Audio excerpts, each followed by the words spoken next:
Volume and surface area questions can be a little tricky, and this one is actually asking you to measure surface area and a sort of volume and take it one step further and calculate weight. Look at what's being asked here. We're told we have this giant rocket, which is, for our purpose, just a cylinder, right? It's got a width, right? 9 meters wide, 72 meters tall. So we're asked to figure out how much paint is going to cover this thing. And it's getting painted on the sides, right? Not the top, not the bottom, just the sides of the cylinder. Okay, so I've got an equation here that tells you how to find the surface area of a cylinder, the curvy part of the cylinder, not the flat top and bottom parts. And what you do is you take the circumference and then you multiply it by the length.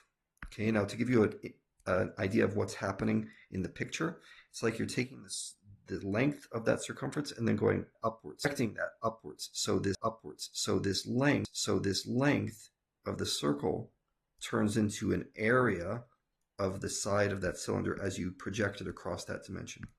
Okay, so what does that actually mean? Well, we take this formula and say, okay, fine, pi times diameter, which is 9.3, times length, which is 72.4. Okay, not too bad. And according to a helpful calculator, that is going to be pi times 9.3 times 72.4, which is kind of big, 2,115, I'm going to say 0.3. We've got to round it somewhere. So we're going to say 2,115.3, and the units on this will be square meters, because we did multiply meters by meters, so that's going to be square meters. Now, what's volume? And remember, I'm not talking about volume of the cylinder. I'm talking about volume of the paint, because if we're going to measure how much weight is added because of the paint, then I need to know how much paint there is, right? Which means right here, layer of paint right here, layer of paint right here, and paint right here, and paint right here, and I realize that it has a teeny little thickness to it, but very skinny paint, but it does have a thickness, so that's going to have a volume. And the way you calculate volume of paint is you take the surface area, which we've already figured out, that's 2,115.3, and you multiply it by the thickness of the paint. Well, we were told the thickness of the paint, that's 0.27 millimeters. Okay, that's interesting. How many meters is a millimeter? You're going to have to take that 0.27 and divide it by 1,000. Because if you did 0.27 times the surface area, what you're saying is this thing is like a foot thick paint.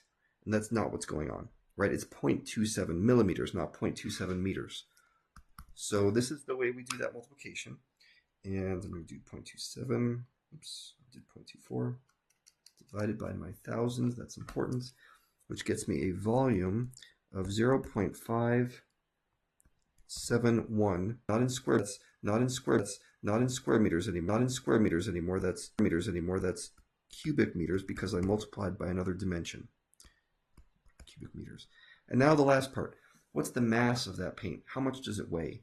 Well, you take its density, which is given to you, that's 1,500 kilograms per cubic meter, which I'll write this way. That's the physics way of writing this.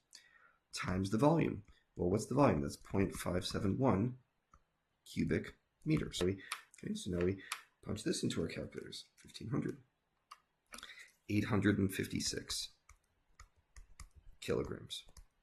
Okay, this is a tough problem. This is kind of sort of bridging into a little bit of a physics sciencey question. And what you have to do is think of these three formulas, all of which you should know. You should know the surface area of a cylinder. You should know how to figure out the volume of a very thin paint layer. Just take that surface area and multiply it by T, the thickness.